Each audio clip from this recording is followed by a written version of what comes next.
बिस्मिल्लाहिर्रहमानिर्रहीम। दोस्तों, आप देख रहे हैं फेयर फार्मिंग टिप्स। दोस्तों, ये गाय हैं, इसके नीचे 7 लीटर दूध है, 6 लीटर की गारंटी है। ठीक है ना दोस्तों, गाय को आप अच्छी तरह से देख लें। 6 लीटर की गारंटी देंगे। जो इनके ऑनर है उनका नंबर स्क्रीन के ऊपर चल रहा है, उनका एड्रेस भी हम आपको बता देंगे। ये गाय है दोस्तों दूसरी, इसके नीचे 18 लीटर दूध है, 20 लीटर दूध है, 18 की गारंटी देंगे। ठीक है ना दोस्तों, ये गाय को अच्छी तरह से देख लें। इनका मोबाइल नंबर और एड्रेस जो है वो हम आपको वीडियो में भी बता देंगे और स्क्रीन पे भी चला देंगे।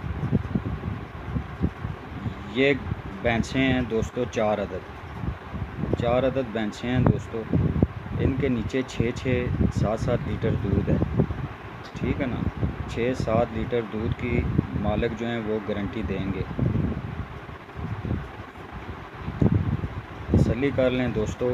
इस्लामाबाद लोई बेर जॉनसन है इनका एड्रेस है, इस्लामाबाद लोई बेर। और चैनल को लाइक करें, सब्सक्राइब करें और ज़्यादा से ज़्यादा शेयर करें ताकि आने वाली नई से नई वीडियो आपको बर वक्त आसानी से पहुंच सके। जानवर दोस्तों आप तसल्ली कर लें। जानवर बकाया जो मालूमात है दोस्तों वो आप जब रब्ता करेंगे तो बकाया डिटेल आपको वो ख़ुद दे देंगे।